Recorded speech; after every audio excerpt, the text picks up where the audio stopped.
ব্যাপারটা একদিক থেকে ভয়ঙ্কর আর একদিক থেকে মজারও বটে। ভয়ঙ্কর এই অর্থে যে রাষ্ট্রের ভিতরে এই ধরনের কর্মকাণ্ড ভয়ঙ্কর একটা বার্তা দেয়। এটা দেশের জন্য, জাতির জন্য, আগামীতে এগিয়ে যাওয়ার জন্য এটা একটা ভয়ঙ্কর বার্তা।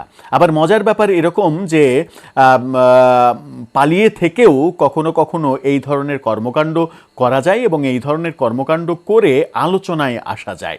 বলছিলাম একটা মজার ব্যাপারে, যে মজার ব্যাপারে আমরা জানতে পেরেছি এবং গণমাধ্যম নিশ্চিত করছে যে স্বয়ং প্রধান উপদেষ্টাকে পর্যন্ত হত্যার হুমকি দেওয়া হয়েছে এবং হত্যার হুমকি দিয়েছে গত বছর 5 আগস্ট যে আওয়ামী লীগ সরকার পতন হলো সেই সরকারেরই, মানে সেই দলের, বাংলাদেশ আওয়ামী লীগেরই একজন কর্মী, একজন নেতা, এবং সেটা টেলিফোনে দিয়েছে। কোন মারফতে, কিভাবে এই হুমকিটা দিল, সাথে কেন পুলিশকেও জড়ানো হলো, পুলিশের ওপরে তাদের এত ক্ষোভ, এত রাগ জন্মালো কেন? প্রফেসর ইউনূসের ওপরে তাদের ক্ষোভ এবং রাগ থাকার যথেষ্ট কারণ রয়েছে, কিন্তু পুলিশের ওপরে তাদের ক্ষোভটা কেন তৈরি হলো? কেন এই হত্যার হুমকির মতো ঘটনা ঘটলো, তাও আবার টেলিফোন করে? সেটা একটু বোঝার চেষ্টা করবো এই ভিডিওতে। থাকবেন পলিটিক্স টিভির নিয়মিত আয়োজনে।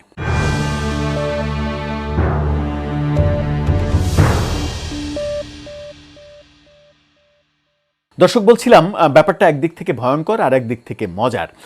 কারো কারো কাছে এই ব্যাপারটা চরম উপভোগের হতে পারে, কারো কারো কাছে খুবই বিরক্তির হতে পারে, কারো কারো কাছে ব্যাপারটা খুব উত্তেজনাকর হতে পারে। গণমাধ্যম সারা বাংলা তারা জানাচ্ছে, যেটা তাদের শিরোনামটা আপনারা দেখে নিতে পারেন, সেখানে বলা হচ্ছে প্রধান উপদেষ্টা ও ওসিকে হত্যার হুমকি স্বেচ্ছাসেবক লীগ নেতার। আওয়ামী লীগের অঙ্গ সংগঠন স্বেচ্ছাসেবক লীগ, সেখানকারই এক নেতা টেলিফোন করে প্রধান উপদেষ্টা এবং ওসিকে হত্যার হুমকি দিয়েছে। কি বলছে খবর? সেখানে বলা হচ্ছে যে শরীয়তপুরের ঘটনা এটা। শরীয়তপুরের ওসির ক্ষেত্রে যেটা হয়েছে, জাজিরা থানার প্রধান উপদেষ্টা ডক্টর মোহাম্মদ ইউনূস এবং জাজিরা থানার officer in charge OC Mohammad Mainul ইসলামকে হত্যার হুমকি দিয়েছেন তেজগাঁও কলেজ ছাত্রলীগের সাবেক সাধারণ সম্পাদক ও ঢাকা মহানগর উত্তর স্বেচ্ছাসেবক লীগের যুগ্ম সাধারণ সম্পাদক মিথুন ঢালি তার নাম। সন্ধ্যায় ওসি নিজেই এই তথ্য গণমাধ্যমকে জানিয়েছেন গতকালকে সন্ধ্যায়। এর আগে শুক্রবার বিদেশি একটি নম্বর থেকে ফোন করে মিথুন ঢালি ওসি মাইনুল ইসলাম ও অন্তর্বর্তী সরকারের প্রধান উপদেষ্টা ডক্টর মোহাম্মদ ইউনূসকে হত্যার হুমকি দেন। এই ঘটনায় ওসি থানায় একটি জিডিও করেছেন। জাজিরা থানা পুলিশ ও জিডি সূত্র বলছে, গত 28 সেপ্টেম্বর আওয়ামী লীগ সভাপতি শেখ হাসিনার জন্মদিনকে কেন্দ্র করে আইনশৃঙ্খলা পরিস্থিতি অস্থিতিশীল করতে মিথুন ঢালি স্থানীয় নেতাকর্মীদের নিয়ে গোপন বৈঠক করেন। এর ধারাবাহিকতায় 29 সেপ্টেম্বর বৃক্ষরোপণ কর্মসূচি ও মিছিলের আড়ালে এলাকায় গোপন মহড়া দেওয়ার অভিযোগ পুলিশ করে। পরবর্তী সময়ে পুলিশের অভিযানে তিনি কুণ্ডের চরের ফিরোজ খানের বাড়িতে অবস্থান নেন। নড়িয়া সার্কেল এসপির নেতৃত্বে অভিযান চালালে আওয়ামী লীগের লোকজন পুলিশের ওপরে হামলার চেষ্টা করে।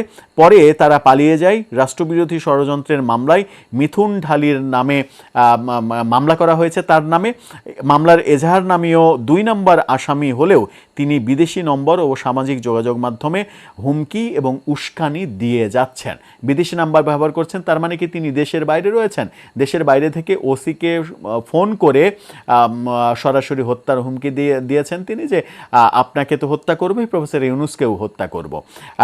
ওসি মোহাম্মদ মাইনুল ইসলাম জানিয়েছেন, 29 সেপ্টেম্বরের বৃক্ষরোপণ আয়োজনের সময় তারা রাষ্ট্রবিরোধী ষড়যন্ত্রের গোপন পায়তারা করছিল। পুলিশের এটা একেবারে কমন একটা ল্যাঙ্গুয়েজ। বিভিন্ন সময় বিভিন্ন সরকারের আমলে যে কাউকে মানে অভিযুক্ত করার মানে ক্ষেত্রে এই ল্যাঙ্গুয়েজ পুলিশ ব্যবহার করে, সেটা আমরা দেখেছি।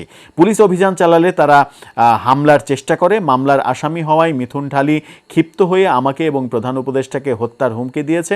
তবে আমরা বিচলিত নই, আসামিদের ধরতে অভিযান অব্যাহত থাকবে। এখন ওসিকে বলল ঠিক আছে যে তাকে মামলা করেছে, তার নামে মামলা দিয়েছে, তাকে গ্রেপ্তার গ্রেপ্তারের অভিযান চালিয়েছে, এই কারণে ওসির উপরে ক্ষেপে হয়তো তাকে ফোন করে নানা কথা বলল। কিন্তু প্রফেসর ইউনূসকে কেন হত্যার হুমকি দেবেন? সেখানে শরীয়তপুরে প্রফেসর ইউনূসের ঘটনা কি, নাকি প্রফেসর ইউনূস শেখ হাসিনা সরকারকে সরিয়ে গদিচ্যুত করে তিনি ক্ষমতা নিয়েছেন, একটা বড় ষড়যন্ত্র করে বিশ্বব্যাপী একটা ষড়যন্ত্রের জাল বিস্তার করে তিনি শেখ হাসিনা সরকারকে উৎখাত করেছেন এবং এর পেছনে মিলিয়ন মিলিয়ন ডলার খরচ করেছেন, আমেরিকার সঙ্গে গোপন আতাত করেছেন। এই যে আলোচনাগুলো আওয়ামী লীগের তরফ থেকে আমরা শুনতে পাই এবং এই শেখ হাসিনা সরকার পতনের সব থেকে বড় যিনি মানে অংশীদার, সব থেকে বড় ভূমিকা যার, তিনি আড়ালে থাকা প্রফেসর ইউনূস, এই অভিযোগগুলো আওয়ামী লীগের কাছ থেকে করা হয়। সেই কারণেই তিনি প্রফেসর ইউনূসকে টার্গেট করলেন কিনা, প্রফেসর ইউনূসকে হুমকি দিলেন কিনা ওসির মাধ্যমে, সেটা মানে একটা রহস্যের ব্যাপার, সেটা কৌতূহলেরও ব্যাপার। যদিও ওসি কি ল্যাঙ্গুয়েজে কথা বলেছেন এই সাবেক ছাত্রলীগ নেতা এবং স্বেচ্ছাসেবক লীগ নেতা, তিনি মানে কি ভাষা ব্যবহার করেছেন, এক্স্যাক্টলি কি শব্দ ব্যবহার করেছেন, সেগুলো ওসি গণমাধ্যমকে বলেননি। তিনি বলেছেন যে একটা বিদেশি নাম্বার থেকে আমাকে হত্যার হুমকি দেওয়া হয়েছে, প্রধান উপদেষ্টাকেও হত্যার হুমকি দিয়েছে।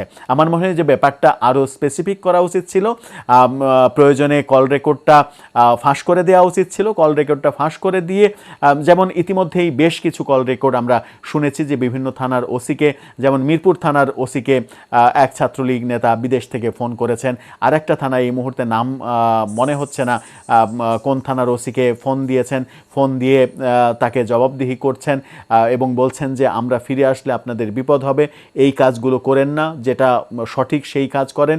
এই অডিওগুলো কিন্তু আমরা শুনেছি, কিন্তু এই অডিওটা আমরা শুনিনি। আমার মনে হয় যে ওসির যদি সৎসাহস থাকে তাহলে অডিওটা প্রকাশ করে দেওয়া উচিত। প্রকাশ করে যেটা করা উচিত যে তাহলে ব্যাপারটা, যেহেতু প্রধান উপদেষ্টার নাম এখানে জড়ানো হয়েছে, ব্যাপারটা অনেক বড় ব্যাপার। এই অনেক বড় ব্যাপার শুধুমাত্র মুখের কথাতে এগিয়ে নিয়ে যাওয়া কতটা সমীচীন হবে সেটাও ভাবনার একটা ব্যাপার।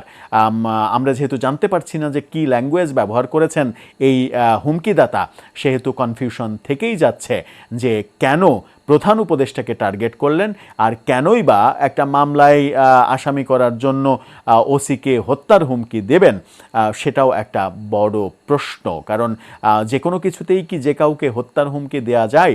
সেরকম দেশ গড়তেই কি আমরা চলেছি? নানাভাবে নানা স্টেক হোল্ডার, আমরা বিভিন্ন কর্মকাণ্ড করে, যেটা সরকার পক্ষ, সরকার বিরোধী পক্ষ, তৃতীয় পক্ষ, বিভিন্ন পক্ষ এক জায়গায় হয়ে আমরা কি সেরকম ক্ষেত্র তৈরি করছি যে দেশটাকে অস্থিতিশীল পরিবেশের দিকেই নিয়ে যাব? প্রশ্নটা সেখানে, এবং সেই প্রশ্নের উত্তর আপনার জানা থাকলে জানিয়ে লিখতে পারেন আমাদের কমেন্ট বক্সে।